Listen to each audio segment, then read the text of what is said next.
To जोर का जोड़ PSL सीजन 9 स्पेशल और आज होगा दी 16th match of PSL season 9। Karachi का ये दूसरा मुकाबला यानी कराची स्टेडियम में खेला जाएगा ये दूसरा मुकाबला जहाँ पे कराची किंग्स होगी आमने सामने कोयटा ग्लैडिएटर्स के। एंड कोयटा ग्लैडिएटर्स एक बड़ी फॉर्मिडेबल टीम लग रही है, दोनों का होम कंसिडर किया जाता है। ये इस वक्त ये कराची के होम को कंसिडर किया जा रहा है और Karachi would be the home team playing versus Quetta Gladiators the visiting team. And जो परफॉर्मेंसेस रही हैं कल, जिस तरह की परफॉर्मेंस कोयटा कराची किंग्स ने दी, दैट वाज प्रीटी डिसअपॉइंटिंग। क्या उस परफॉर्मेंस से उठकर कराची किंग्स आज बेहतर कर सकेगी? बट सवाल ये है कि कौन बेहतर करेगा, कितने प्लेयर्स अवेलेबल हैं, कितने नहीं। बिकॉज आधी से ज़्यादा जो स्क्वाड है, आधे से ज़्यादा जो कराची किंग्स का स्क्वाड है वो पेट दर्द की वजह से या पेट खराबी की वजह से अब अवेलेबल नहीं है। सो लेट्स सी कि कैसी परफॉर्मेंसेज होती हैं। कल जब पेट सही था तो परफॉर्मेंस पेट दर्द वाली हुई थी, तो आज पेट दर्द हो गया। सो बात करेंगे इस मैच के हवाले से। मैं हूँ सवेरा पाशा और मेरे साथ मौजूद हैं हाफिज़ मोहम्मद इमरान। और मुश्किलें पड़ी इतनी कि आसान हो गई। पाकिस्तान सुपर लीग के मैचेस में पहले ही दिलचस्पी कम थी। हम कई दिनों से ये बात कर रहे हैं कि शायकीन स्टेडियम में नहीं आ रहे, खिलाड़ी अपनी सलाहियतों के मुताबिक परफॉर्म नहीं कर पा रहे, और आज रही सही कसर भी आपने पूरी कर दी। मैंने नहीं पूरी, आपका पेट सही है। मतलब भी मुझ पे लगा दो इल्जाम। मैंने कुछ भी नहीं किया, मैं यहाँ बैठी हूँ लाहौर में, ना मैंने कोई खाना खिलाया कराची किंग्स के किसी भी खिलाड़ी को कि उनका पेट खराब हो। मगर क्या मसले हैं ये, और स्पेशल परमिशन कराची किंग्स की मैनेजमेंट ने टेक्निकल कमेटी से लिए बिकॉज उनको आज कम ओवरसीज़ प्लेयर्स को फीचर करना पड़ेगा। 3 से कम जब ओवरसीज़ प्लेयर्स आपको फीचर करने होते हैं 11 में, तो आपको टेक्निकल कमेटी से परमिशन लेनी पड़ती है because minimum 3 and maximum 4 is the rule for PSL। अगर फॉरेन प्लेयर्स की बात की जाए तो बात करेंगे इस मैच के हवाले से। हमारे पसंदीदा मुश्ताक अहमद साहब हमारे साथ मौजूद है। मुशी भाई अस्सलाम वालेकुम and welcome to the show. जी वालेकुम अस्सलाम, बहुत बहुत शुक्रिया, थैंक यू वेरी मच। वाह मुशी भाई बहुत अच्छे लग रहे हैं आप।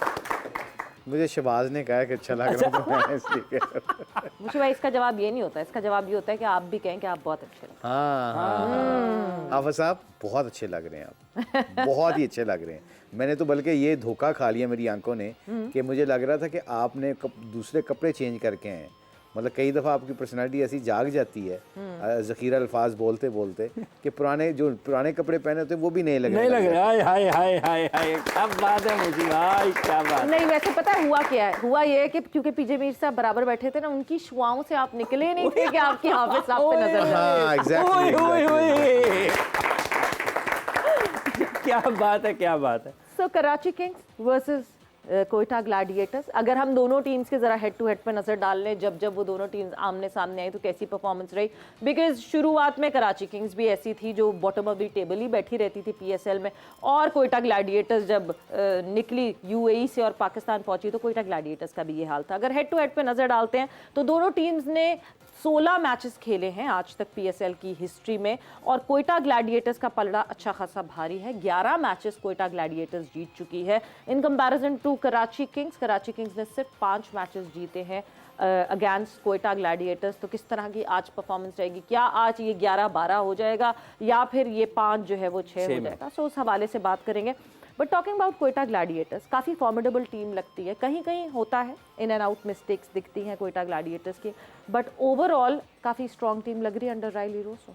बिस्मिल्लाहिर्रहमानिर्रहीम, बिल्कुल ठीक कह रही हैं आप। उन्होंने सारे बॉक्सेस टिक किए हुए हैं। उनका जो कम्बिनेशन बना हुआ है from the batting point of view से, स्पिनर्स से, फास्ट बॉलर से, I think they cover all the angles as a said. उनको सिर्फ क्रिकेट्स में उनकी सिर्फ ये खेलना है, उनको देखना है कि सिचुएशन को कितनी जल्दी वो रीड करके कर सकते हैं। आई थिंक उनका एक थोड़ा सा वीक लिंक है जो बैटिंग में, कुछ जो फॉरेनर प्लेयर्स हैं वो स्पिनर्स पे इतना अच्छा नहीं खेलते। अच्छा, उनको अगर ऑपोजिशन ने टारगेट करना हो तो I believe like they can play that kind of strategy against them. So overall Quetta gladiator is sitting in a very very good position.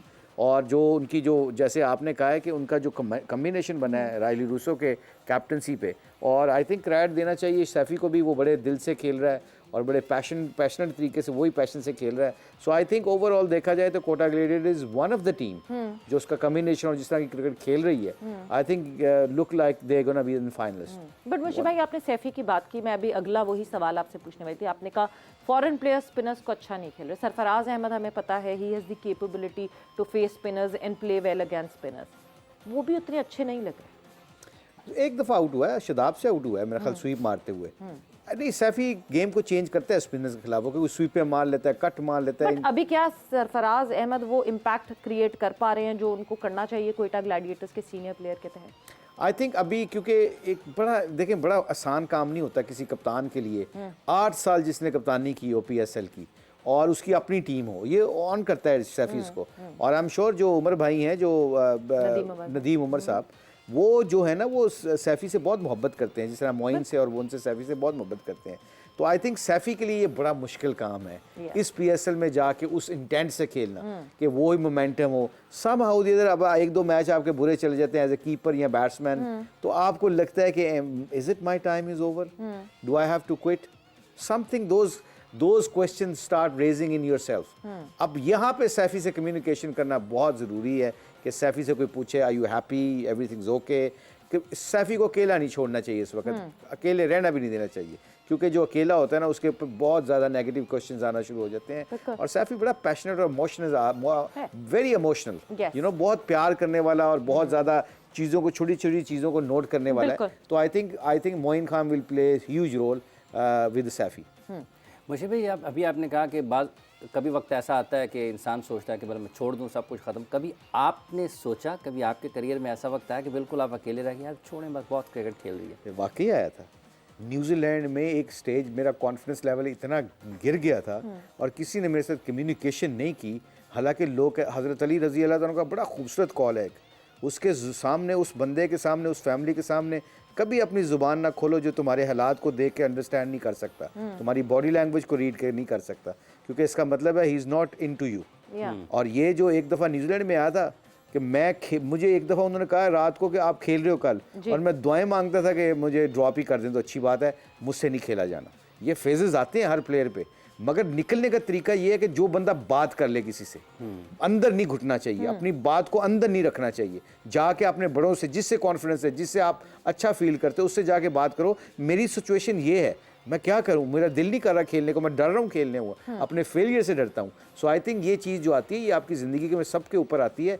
कामयाब वही आदमी है जो इसको ओवरकम जल्दी कर लेते हैं और इस चीज़ को ओवरकम करके फिर अपना मोमेंटम को जारी रखते हैं। बिल्कुल, और मोमेंटम को जारी रखना बहुत ज़रूरी होता है, क्योंकि आप एक फ़्लो में ज़ाहिर सी बातें जा रहे होते हैं। दूसरी तरफ मोमेंटम ब्रेक आया कल कराची किंग्स की परफॉर्मेंस में, क्योंकि 2 ऑन द ट्रॉट मैच जीतते हुए आ रहे थे, मगर कराची में पहुंचते ही वो डिलीवर उस तरह नहीं कर सके। और अब सोने पे सुहागा, जिस तरह प्लेयर्स जो हैं उनकी इलनेस की खबर आ रही है, मुश्किलात बढ़ गई शान मसूद के लिए। कल की परफॉर्मेंस देखें ना, ऑब्वियसली बीमारी है तो अल्लाह की मर्ज़ी है, हम क्या कर सकते हैं उसमें। मुझे कल ना काफ़ी डाउट क्रिएट हुए मेरे अंदर।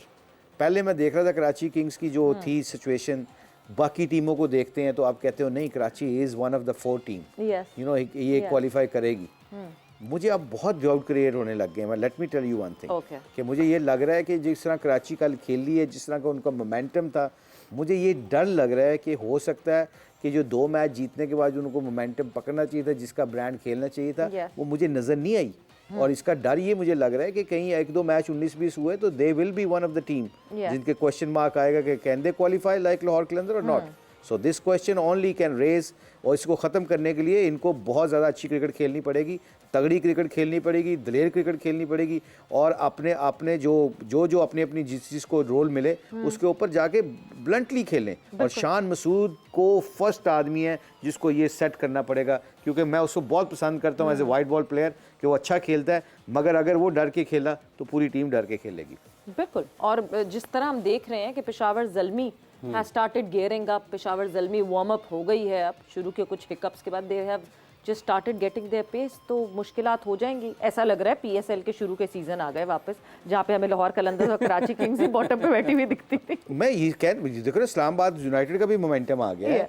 आपका पेशावर ज़ल्मी बहुत अच्छी मैच आखिरी खेली है। जो क्रूशल टीमों से, क्रूशल सिचुएशन से निकलती है ना, और जिनकी बॉडी लैंग्वेज तगड़ी होती है, उनके ऊपर आप बैंक कर सकते हैं, वो कहीं पर भी कम बैक कर सकते हैं। जिस तरह की कल मुझे लगी है सिचुएशन, आई बिलीव दैट, मुझे ये लग रहा है, ये जिसमें मैं कह रहा हूँ ना कि I hope I can be wrong, because हम तो सबके लिए सपोर्ट करने के लिए बैठे हैं, मगर क्रिकेटिंग पॉइंट ऑफ व्यू से मैं देख रहा हूँ कि कल जिस तरह का पहले 6 ओवर में उनका इंटेंट था और जो जिस तरह की बॉलिंग स्ट्रेटजी की गई थी, तो मुझे लगा है कि ये you know they hoping for something. और ये अच्छी बात नहीं होती कि कोई टीम जो होप करने लग जाए कि वो आउट कर लेगा, ये कर लेगा। हालांकि as a said to you guys कि शोएब मलिक बहुत स्मार्ट क्रिकेटर है, you know, like he is very cunning when bowls, अपनी बॉलिंग करते हुए, बैटिंग करते हुए। मगर 3 ओवर लगातार आपको पावर प्ले में नहीं कराने चाहिए। उसकी वजह इसलिए नहीं कि वो नहीं कर सकता, इसलिए कि आपका जो नवाज है वो तो पाकिस्तान की तरफ से नया बॉल करता है। अगर एलेक्स हिल को शोएब मलिक कर सकता है ऑफ स्पिन, तो क्या वो मिनरो को नहीं कर सकता था नवाज के पास एक पोटेंशियल थी कि वो उसको एलेक्स हिल्स को आउट कर सकता था। और एलेक्स हिल्स जो लेफ्ट आर्म स्पिनर है ना, उनके खिलाफ उसका स्टैट्स निकाल के देखिएगा, बहुत उसका वीक स्टैट्स है। उसका जो डेटा है ना, उसके लेफ्ट आर्म के खिलाफ खेलते हुए वो बहुत वनरेबल होता है early on. So I think 3 over लगातार करा के और उसको नवाज के ऊपर बैंक ना करना, ये छोटी छोटी चीज़ें होती हैं जिसके ऊपर आप कहते हो आर दे होपिंग और what is going on? मतलब अगर you need wickets to win matches ना, you don't actually sit back and waiting for you, they can make a mistake. Sometimes you have to create that environment कि वो mistake करना पड़े उनको। यही अच्छी टीमों के कप्तानों की और अच्छी टीमों की निशानी होती है। मुशर्रफ भाई, ये जो आपने प्लेयर्स के इस्तेमाल की बात की है, बॉडी लैंग्वेज का जिक्र किया है, आपने शोएब मलिक का कहा कि उनको 3 ओवर्स इकट्ठे करवा दिए, पावर प्ले में करवा दिए। आपको लगता है कि क्वेटा वाले अपने बॉलर्स को या अपने स्पिनर्स को बिलखुसूस ज़्यादा बेहतर अंदाज में इस्तेमाल कर रहे हैं? अभी तक तो बेहतर कर रहे हैं। एक मैच में मैंने देखा था, अबरार से हमने पूछा भी था कि अबरार खुद कह रहा था कि आई डोंट माइंड, पहले मैं 2 ओवर पावर प्ले में करता हूं, फिर मैं 2 ओवर बीच में कहीं भी करता हूं। हाँ, अगर मेरे 3 ओवर हो जाए तो चौथा ओवर मुझे करने में और आसानी होती है, मैं कंफर्टेबल फील करता हूं। सो आई थिंक क्वेटा ग्लेडिएटर की सबसे बड़ी खूबी पता है क्या, स्पिनर्स के साथ उनके पास 2-3 मैच विनर स्पिनर्स हैं और मैच विनिंग स्पेल करने वाले स्पिनर हैं। उसके पीछे, विकेटों के पीछे सैफी खड़ा है। सैफी को स्पिनर को बहुत इस्तेमाल करना आता है, राइली रूसो को नहीं आएगा, मगर सैफी कैन यूज देम। और यही सैफी की कोटा ग्लेडिएटर की कामयाबी है कि अगर वो सैफी भी उतना ही इंटेंट के साथ राइली रूसो की हेल्प करे जितना कि उसको जरूरत है। And I think they got very good spinner and they are using the spinners very well. और जो आपने अबरार की बात की है, अगर एक बॉलर ये कहता है कि मैं इस सिनेरियो में ज़्यादा कंफर्टेबल हूँ, should the management and the captain listen to that, या they should stick to their plan कि नहीं जी हमें तो शुरू के 2 ओवर करवाने तुमसे, उसके बाद हम आखिर में तुम्हें करवाएंगे, this is our plan? Who should have the veto for that? I think management को ही जाना चाहिए, कप्तान को और कोच को जाना चाहिए। इसकी वजह यह है कि प्रोफेशनल, जो शाहिद अफरीदी अक्सर बात करता होता है कि प्रोफेशनल क्रिकेटर्स को कहीं पे भी जाके परफॉर्मेंस करने की आदत पड़नी चाहिए। ठीक है। ये एक अच्छे स्पिनर की निशानी भी है, अच्छे प्लेयर की निशानी भी है। तो आई बिलीव जहाँ पे उसको रोल मिले वो करना चाहिए। बट इन सेम टाइम अगर उसकी स्ट्रेंथ का पता है आपको कि अगर वो पूरे 4 ओवर करता है तो डिफरेंस क्रिएट कर सकता है और मैच जिताने में आपका रोल अदा कर सकता है। क्योंकि कई दफ़ा होता है कि गेंद पुराना हो जाए, जो मेरी ये फीलिंग है, आई कैन बी रॉन्ग, मेरी फीलिंग है कि वो जो फिंगर स्पिनर होते हैं, जब बॉल थोड़ा पुराना हो जाते हैं, वो इतने इफेक्टिव नहीं होते अगर पिच फ्लैट हो। तो अगर पिच में नया गेंद है, नया गेंद पे उसको स्किट भी मिलता है, थोड़ा ग्रिप भी हो जाता है, पुराना बॉल इतना नहीं होता। जो जहांदाद ने उसको छक्के मारे थे उसके ऊपर मुझे यही लगा था। मुशर्रफ भाई, ये जो प्लेइंग 11 है फ्रेंचाइज क्रिकेट में, इसमें जो टीम ओनर्स होते हैं उनका कितना की किरदार होता है? अगर हम ये देखते हैं कि पाकिस्तान सुपर लीग में मुख्तलिफ टीमों में जो कॉम्बिनेशन अभी तक खिलाए हैं, वो लगता है कि शायद कप्तान के साथ साथ टीम मैनेजमेंट और टीम मैनेजमेंट के साथ साथ जो टीम ओनर्स हैं, कहीं ना कहीं वो भी मैच से पहले ही उसमें खेलते हुए नज़र आते हैं। आपको लगता है कि वाकई उनका असर होता है? फ्रेंचाइज क्रिकेट की ना ये एक बहुत खूबसूरती है कि जो फ्रेंचाइज टीम के ऑनर्स होते हैं ना, they participate as much as they can. वो हमेशा बहुत पार्टिसिपेट करते हैं। आलमगीर साहब तरीन बहुत अच्छे आदमी थे, वो हर वक्त हर मीटिंग में, सिलेक्शन की मीटिंग में बैठते थे और बैठ के अपनी राय देते थे। एक खूबी थी उनकी, वो कभी अपनी राय के बाद कोच की राय को वो काटा नहीं मारते। ठीक है, वो कहते थे ठीक है, मैं एग्री नहीं करता आप लोगों के साथ, मैं एग्री नहीं करता, पर मैंने आप लोगों को रखा है इस डिसीजन करने के लिए। This is my stats, this is my opinion, और अगर आप लोगों ने डिसीजन करना, I will back you up. कहीं पे कई फ्रेंचाइज जो टीम ओनर्स होते हैं वो बहुत स्टबन होते हैं और वो टीम को है कोई ऐसा यानी है कोई हाफिजी को अंदर की रिपोर्ट है? आपसे पूछ रही हूँ मैं। यानी आपने बहुत सारी टीम्स के साथ काम किया है। You started off with Karachi King, then you were a very vital part of Multan Sultans, जिसका आपने एक एग्जांपल दे दी।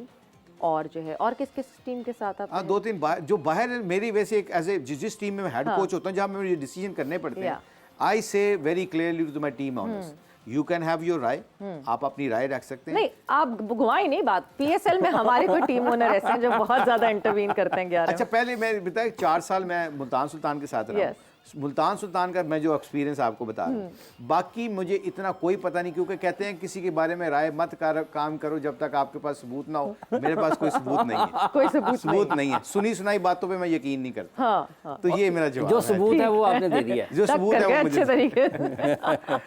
मगर वैसे वाकई जब एक ओनर, ऑब्वियसली ठीक है क्रिकेट का पता होता है, क्रिकेट का मेरा ख्याल से पाकिस्तान में सबको पता है, हर बंदा अपने आप में एक एनालिस्ट है और हर बंदा जो है वो बहुत क्लोजली क्रिकेट को फॉलो करता है।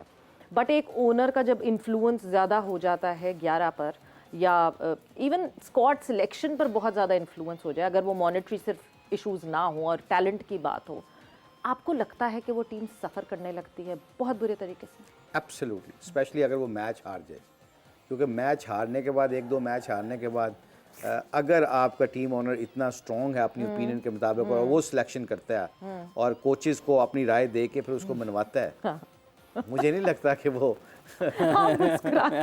क्योंकि आप लोग मुझसे पूछना चाहते हो Yes. कि कौन है वो ऐसा। वैसे मैंने ऑनेस्टली स्पीकिंग, जिसके लिए जो अच्छी बात सुनी जाती है वो ज़रूर कहनी चाहिए, मैंने ये ज़रूर सुना है कि अली नकवी साहब कभी भी किसी डिसीजन में नहीं इंटरफेयर करते इस्लामाबाद यूनाइटेड की तरफ से। This is what I have heard about him, that he does not say a single word in the selection. Is that true? अब सुना मैंने भी यही है। देखिए, क्योंकि ये बात जो है ना, क्योंकि बड़ी मज़ेदार बात है ये, बल्कि ये पैगाम भी जाता है हमारे प्रोग्राम की तवज्जुह से कि ये आपको बात पहुंची है, but you haven't hair him, you haven't see him. Yes, ये एक आपने पॉजिटिव बात को सुना और आपने अज्यूम कर लिया। एक ही दूसरी तरफ कहते हैं जी कि कराची किंग्स के या लाहौर कलंदर के लोग या कोयटा ग्लेडिएटर के लोग बहुत इन्वॉल्व होते हैं, Yeah. और उनकी इन्वॉल्वमेंट इतनी है कि वो प्लेयरों को कई दफ़ा खुद खिलाते हैं, खुद ड्रॉप करते Yeah. हैं। अब ये एविडेंस हमारे पास कुछ नहीं है। मुझे भाई एक बात करने वाली है। हाँ, अभी तो बात ये करने वाली है कि ब्रेक पर जाना है। सो ब्रेक से वापस आते हैं तो इस बात को आगे बढ़ाते हैं आफ्टर द शॉर्ट ब्रेक।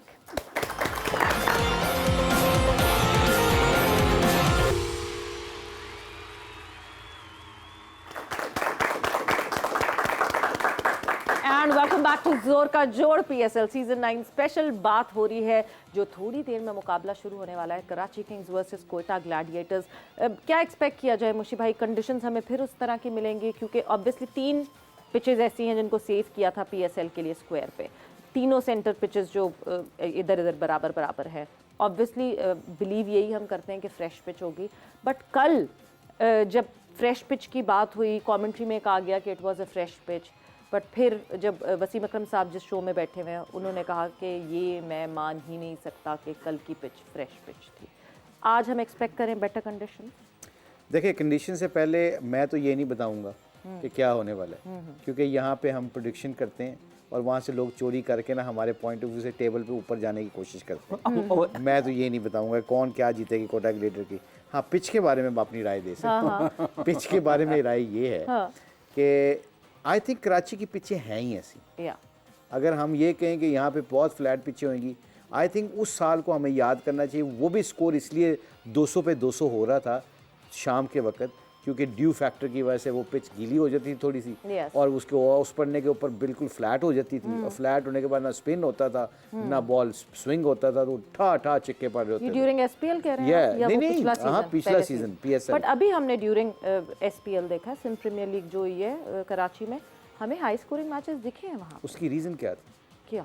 ऑस पड़ रही थी उन दिनों में, ऑस पड़ रही थी, इफ यू रिमेंबर, क्योंकि हम सारे उधर ही थे, तो ऑस पड़ने से पिच के अंदर जो फ्लैटनेस थी ना वो हो गई थी। ठीक है। और थोड़ा सा जब मॉइस्चर होता था वो स्पिन होना शुरू हो जाता था। सो आई थिंक ओवरऑल कराची की विकेटों से हमें ये एक्सपेक्ट करें कि ये बहुत लाहौर की तरह खेलेंगे कंसिस्टेंटली, ऐसा नहीं होना। हाँ। यहाँ पे तो जो टॉस जीतेगा उसको एडवांटेज मिले ही मिलेगा, ये पक्की लिखी बात है। क्योंकि वो जो पहला टाइम होता है ना, वो थोड़ा सा पिच ना स्लो साइड पे फंस के खेलता है और ऑन दी आप अच्छी शॉटें नहीं मार सकते। कल भी अगर देखा जाए सेकंड इनिंग्स में मीर हमजा के 2-3 ओवरों में उन्होंने निकल के मारी हैं और दोनों तरह खड़े खड़ी हो गई थी, छिक्के नहीं गए थे वो, इसलिए खिंची हुई लाइन लेंथ वाली बॉल पर जैसे थोड़ा सा टाइम हुआ है, वो तो कोई कैच वक्त पकड़ने वाला नहीं था, इर्द गिर्द इसलिए बचत हो गई। आई थिंक कल fielding once again, you know, fielding standards is getting very very disappointed. वो है नहीं हो, पिच को ना देखें, आई थिंक अपने प्लान को एग्जीक्यूट सही करें।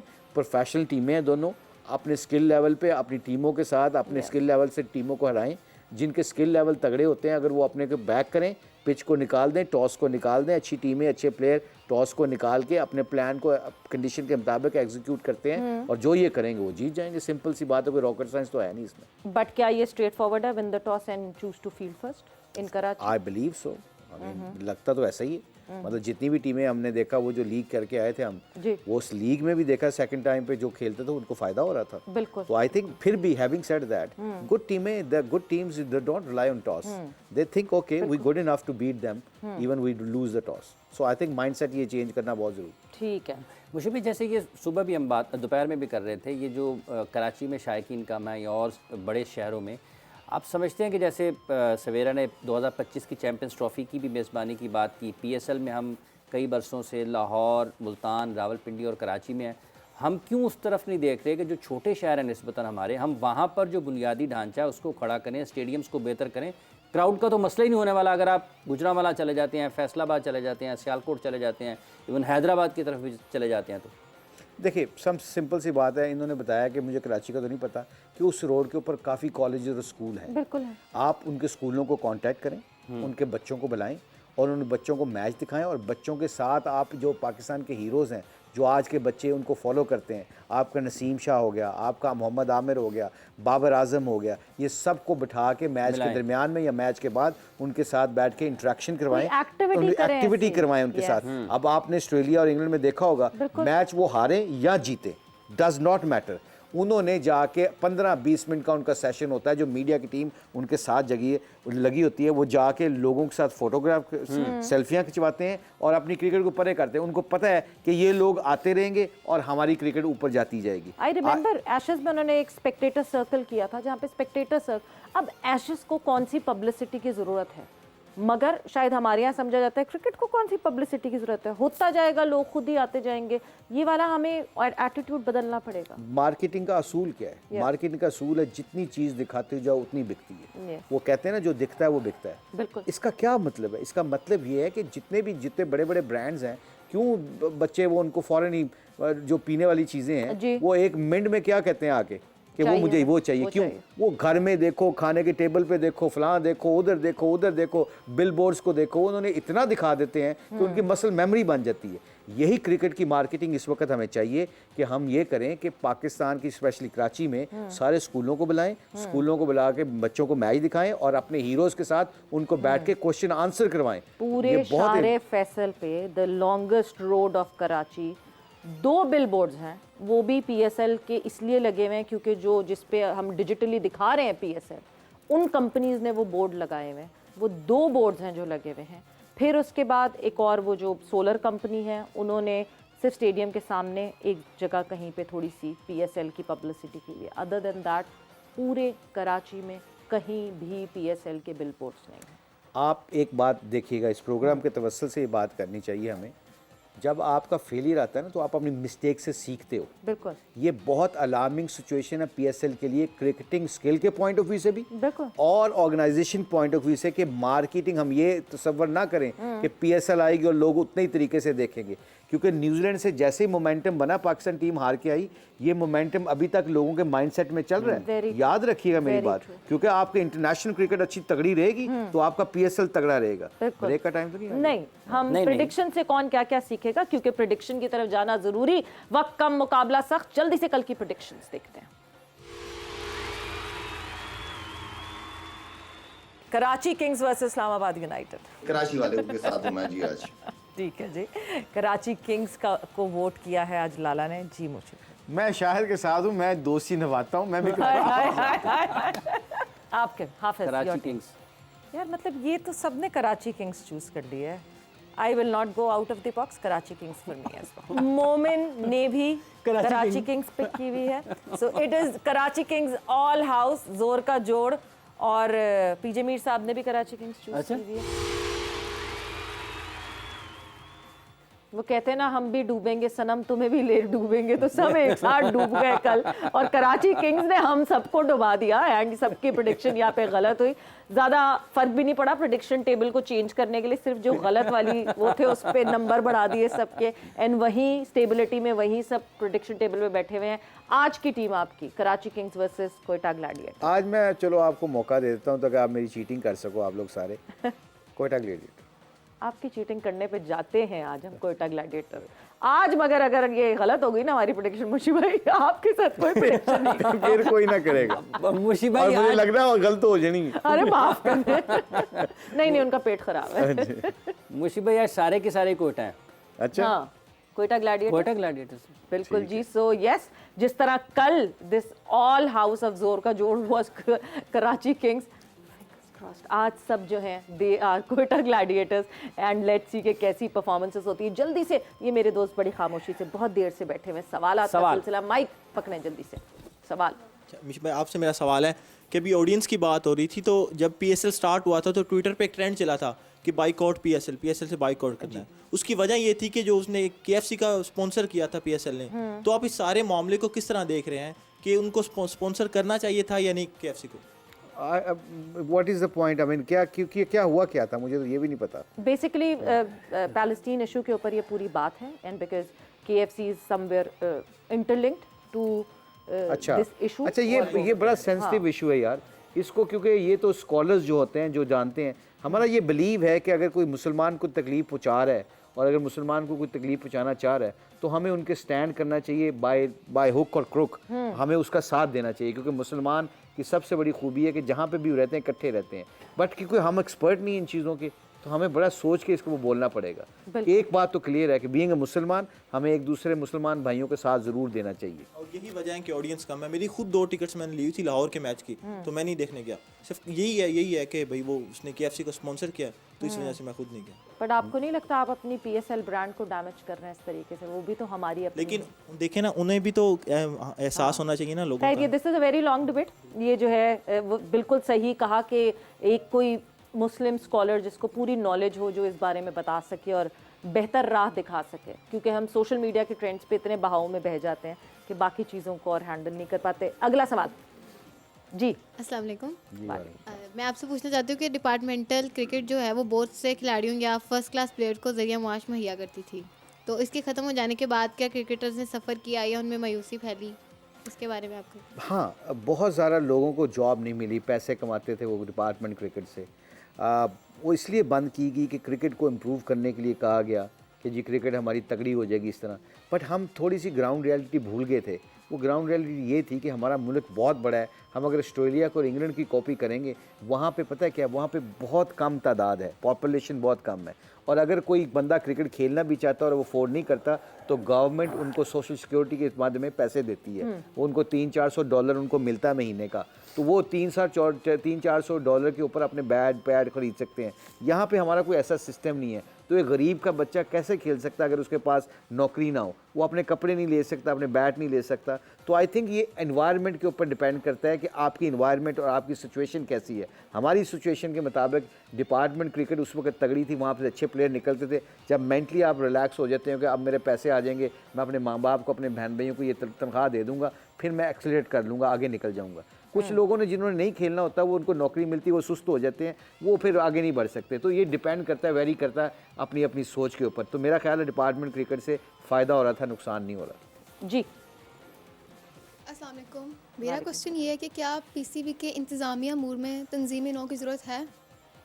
बड़ा मुश्किल सा तंजीम नौ जो है ना, ये हाफिज़ साहब की बात की है आपने। बेटा बड़ा अच्छा सवाल किया। हर जगह इम्प्रूवमेंट के चांसेस तो है ना।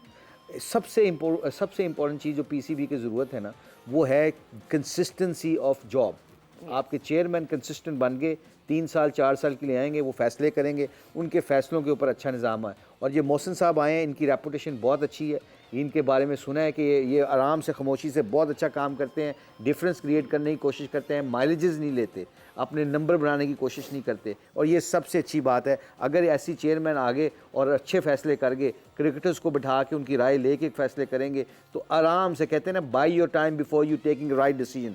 क्योंकि कहते हैं right people for the right job तब लगेंगे जब आप फैसले अच्छे तरीके से सोच समझ के करेंगे। और मुशी भाई, वो लाला हमेशा कहते थे ना, यंगर भी हैं थोड़े से, थॉट प्रोसेस तेज होगा, रिफ्लेक्सेस तेज होंगे। बट विद दैट वक्त यहाँ पे ख़त्म हो गया, यूं भागता है वक्त। थैंक यू, आप लोगों का बहुत बहुत शुक्रिया। Thanks a lot for joining in. And आप लोगों का बहुत बहुत शुक्रिया। यहाँ इजाज़त दीजिए जोर का जोड़ पे सवेरा और हाफिज़ को। टेक केयर, बाय बाय, अल्लाह हाफ़िज़।